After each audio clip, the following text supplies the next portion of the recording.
कीजिए। Okay, so today our topic is radiation part 2 you can say। तो इसके अंदर आपने सबसे पहले क्या पढ़ा था? एमिसिव पावर पढ़ा था। क्या पढ़ा था? Emissive power. क्या था वो? कि कोई बॉडी कितना एमिशन करेगी, कितनी रेडिएशन को एमिट करेगी, कौन सी वेवलेंथ को एमिट करेगी, ये सब आपने पढ़ा था। और इसके लिए एक फॉर्मूला था हमारे पास, Q is equal to EAT। Here is emissive power, so you have the formula for emissive power is E is equal to Q by T, and its unit क्या थे इसके? वॉट पर मीटर स्क्वायर। ओके, और क्या होते हैं? Heat के लिए जूल, एरिया के लिए मीटर स्क्वायर पर सेकंड, ये भी होते हैं। तो ये था एमिसिव पावर के लिए। इसी तरह से आपने एक एब्जॉर्प्टिव पावर पढ़ी थी।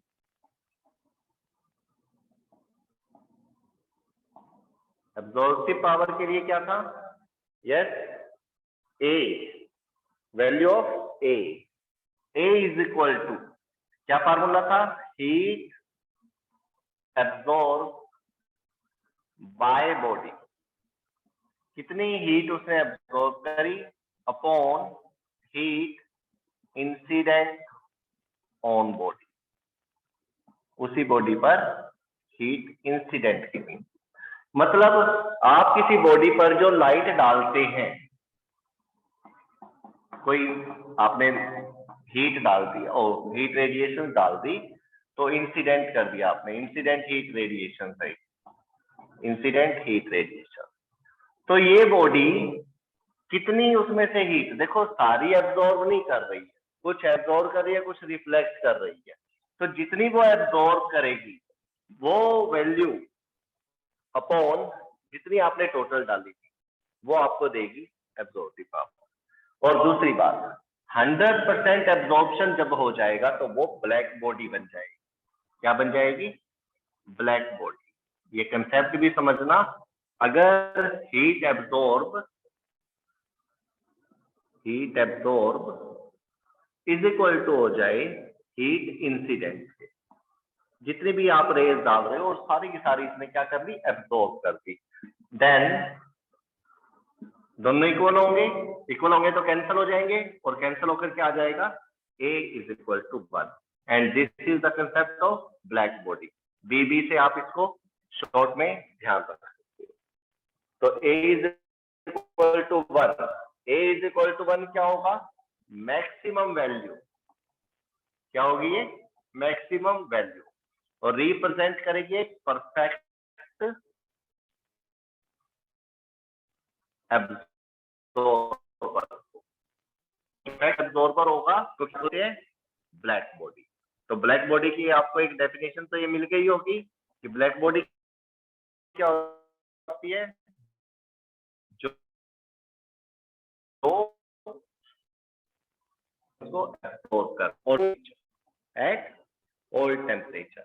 ठीक है, एब्जॉर्ब का है, एब्जॉर्ब के साथ देखो एमिशन भी होता है, तो एमिशन की बात नहीं हुई है, सिर्फ एब्जॉर्ब की बात हो रही है। 100% एब्जॉर्प्शन अगर कोई बॉडी करती है तो उसको ब्लैक बॉडी बोलते हैं। तो आगे एक concept A is equal to 1, इस फार्मूले से दिस बाय दिस अगर दोनों वैल्यू इक्वल होंगी तो क्या हो जाएगा? 100% एब्जॉर्प्शन हो जाएगा। चलो, अगर उसके बाद देखो, अगर सारी की सारी लाइट आकर वापस रिफ्लेक्ट कर जाए, 100% रिफ्लेक्ट बैक कर जाए, तो रिफ्लेक्ट बैक वापिस चली जाए, कुछ भी एब्जॉर्ब नहीं हुआ, zero absorption, then what will you say? अगर 100% रिफ्लेक्शन हो जाए, रिफ्लेक्ट बैक हो जाए, जीरो एब्जॉर्प्शन हो, एक भी रे उसने एब्जॉर्ब नहीं करी। हालांकि मैंने कहा था कोई भी बॉडी ऐसी नहीं है जो एब्जॉर्ब और एमिट ना करती हो, एवरी बॉडी एब्जॉर्ब करेगी और एमिट करेगी, पहले हमने लॉ में पढ़ा था। लेकिन फिर भी कुछ हम अपना केस लेते हैं जिसको आइडियल बोलते हैं फिजिक्स में। ठीक है, आइडियल चीज देखो होती नहीं है, प्रैक्टिकली बनाने की कोशिश करती है, 99% तक भी चले जाओगे, 100% नहीं जा पाते। तो फिर भी हम इसके बारे में फिर भी इसके बारे में स्टडी करेंगे। देन इन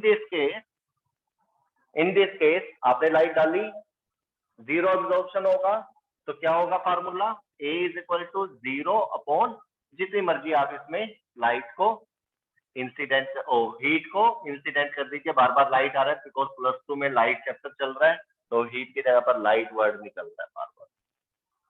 तो हीट इंसिडेंट जितनी मर्जी अमाउंट ऑफ हीट कर दीजिए। तो यहाँ पर 0 अपॉन एनीथिंग इज 0, तो यहाँ पर ए की वैल्यू क्या रहने वाली है, 0, और 0 होगी तो ये क्या होगा, परफेक्ट रिफ्लेक्टर।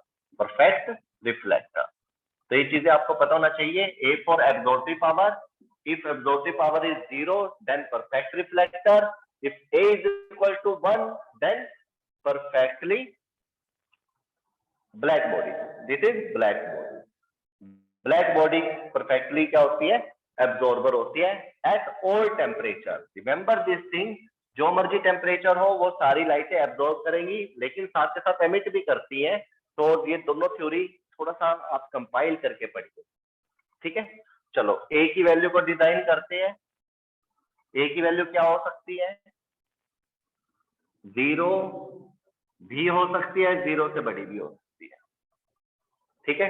पता है 0 का क्या मतलब होगा, 0 से ज्यादा चलती रहेगी, वो कहां तक जा सकती है सर, 1 तक जा सकती है, 1 से ज्यादा तो नहीं हो सकती, लेकिन कम हो सकती है, ठीक है, और 1 के इक्वल भी हो सकती है।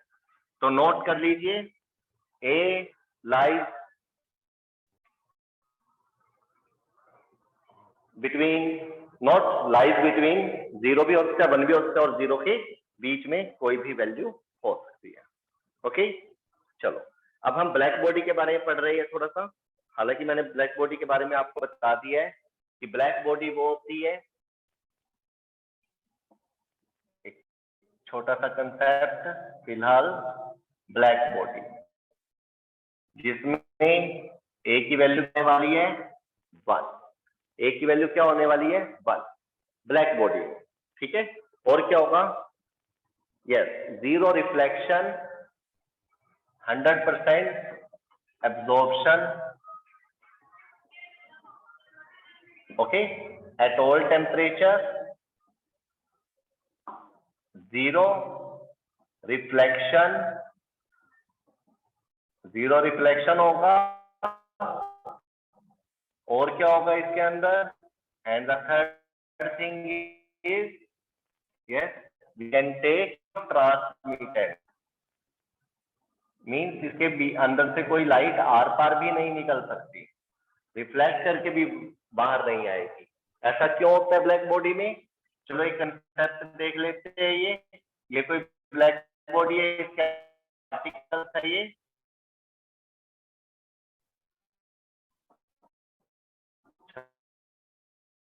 छोटे पार्टिकल है इस तरह से, तो ये उसको एब्जॉर्ब करते हैं, एमिशन एंड एब्जॉर्प्शन दोनों ही चीजें होती है।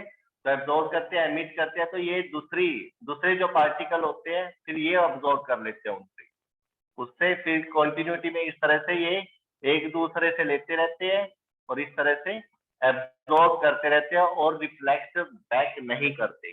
दैट्स व्हाई इनको ब्लैक बॉडी बोलते हैं। क्या, तो ये है फिनोमिना ब्लैक बॉडी का।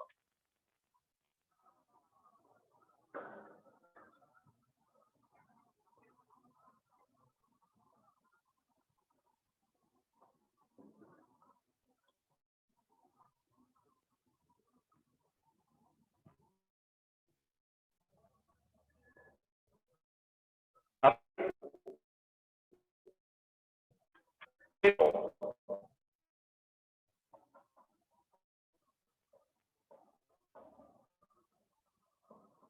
क्या होता है किरचॉफ लॉ, सिंपल सी भाषा में,